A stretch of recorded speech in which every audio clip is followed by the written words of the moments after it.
Kok. The sites are expected to provide 1,500 flats. In the coming quarter, the MTR Corporation will be inviting tenders for the remaining phases at Lohas Park in Cheung Kwan O. That could generate 1,200 flats. And a redevelopment project in Sam Shui Po under the Urban Renewal Authority will offer about 90 flats. This means that supply in the final quarter of the current financial year will reach about 2,800. That will push the total for the entire financial year to more than 20,000.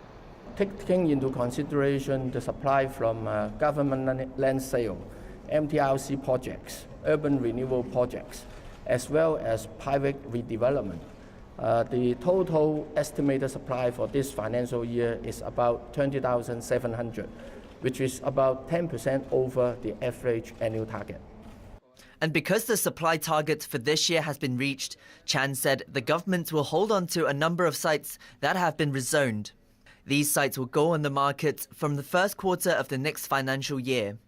To increase housing supply, we need to increase land supply. This is not an easy task, and also this is quite a long-drawn process in some of the cases. The Secretary for Development also stressed that the government's aim is to ensure a stable land supply. Owen Fung, TVB News. Customs officers have seized 12,000 kilograms of unmanufactured tobacco suspected of being smuggled through Hong Kong to Australia. They say it's the largest case of its kind in the past decade. Officers found the shipment at the Hong Kong international terminals more than a week ago. The tobacco was found hidden inside a 40-foot container that was declared to contain signposts. It was on board a ship from the mainland destined for Australia. Authorities found 240 nylon bags of tobacco behind 3 rows of cardboard boxes. No one was arrested.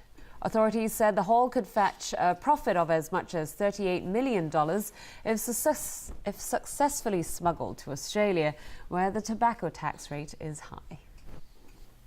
Television Broadcast Limited has appointed Charles Chan as the new chairman of the board and executive committee chairman. Chan will take up the posts from January 1st.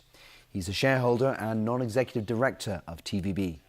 Chan has more than 30 years of experience in corporate management and strategic investments. Norman Leung, executive chairman of the board of directors and executive committee chairman, will be retiring after serving TVB over the past 11 years. The company's board has expressed its gratitude and appreciation to Leung for his contributions. More overseas news now. Australian police are trying to learn what led to the deaths of 8 children in the northern city of Cairns. The tragedy comes as the country is still reeling from a deadly hostage-taking in Sydney Cafe earlier this week. James Aiken has the latest. Police in the state of Queensland rushed to the home in a Cairns suburb this morning after receiving a report of a woman with serious injuries. Officers arrived at a gut-wrenching scene. Inside the house were the bodies of 8 children, ranging in age from 18 months to 15 years. Oh, this is certainly a tragic and traumatic event with so many people deceased in one place, and it's right up there with one of the most serious things that I've ever had to deal with. A 34-year-old woman found inside the home had stab wounds to the chest. She's in hospital in stable condition. Police say she is the mother of 7 of the children. An 8th child is thought to be one of her relatives. As forensic investigators collect evidence, stunned local residents say the family was well respected in the community. Yeah, I'm really shocked too, yeah, because, I just saw her this morning, on the veranda with the kids. Police haven't confirmed how the children died and say it's too early to name a suspect. The scene's locked down. I haven't been in the scene and nobody has been in that scene other than our forensic people, and they'll remain there until they've completed their investigations and examinations. After that time, investigators will go in and start their investigative process from there. Investigators are interviewing anybody who had recent interactions with the family. Police say the deaths appear to be an isolated incident and there is no threat to the rest of the community. In a statement, Australian Prime Minister Tony Abbott called the news heartbreaking and added that these are trying days for Australia. James Aiken, TVB News. Pakistani forces have killed 67 militants in a northwestern tribal region near the Afghan border. This follows the massacre at a school in Peshawar earlier this week. The country continues to mourn victims of the deadly attack by the Taliban. More than 130 children were killed when gunmen stormed the military-run school. In the wake of the tragedy, the Pakistani military has struck targets in the Khyber tribal region and approved the death penalty for 6 convicted terrorists. Colombia's government has rejected a unilateral truce declared by the country's largest rebel group. Colombian President Juan Manuel Santos described the offer as a stem full of thorns.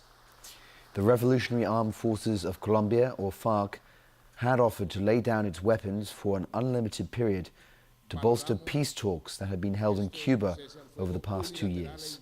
But the rebel group said it would call off the ceasefire if its units were attacked by Colombia's US-backed military.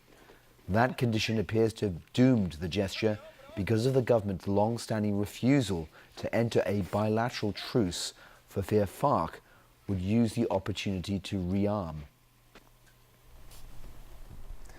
Palestinian President Mahmoud Abbas says he supports further talks on a proposed UN Security Council resolution that sets a deadline for an Israeli withdrawal from occupied territories. The Arab-backed resolution calls for Israeli forces to be withdrawn by the end of 2017 from territories captured during the 1967 war. But it's unlikely to face an immediate vote at the UN. Abbas's comments indicate he is trying to avoid a clash with the United States, which has signaled it will not support the resolution. Israel calls the bid to set a deadline for withdrawal counterproductive. Israel's settlement construction in the West Bank and East Jerusalem has been widely criticized. The adoptive father of a 13-year-old girl who committed suicide in the U.S. state of Ohio says he's considering legal action against the school district over the girl's death. Emily Grace Olson took her own life at home last week. She was adopted from China when she was 9 months old. Her father, Mark Olson, says Emily had endured racially motivated physical and cyberbullying at her school over the past 2 years. Olson said he addressed the issue with school officials, but the situation didn't change.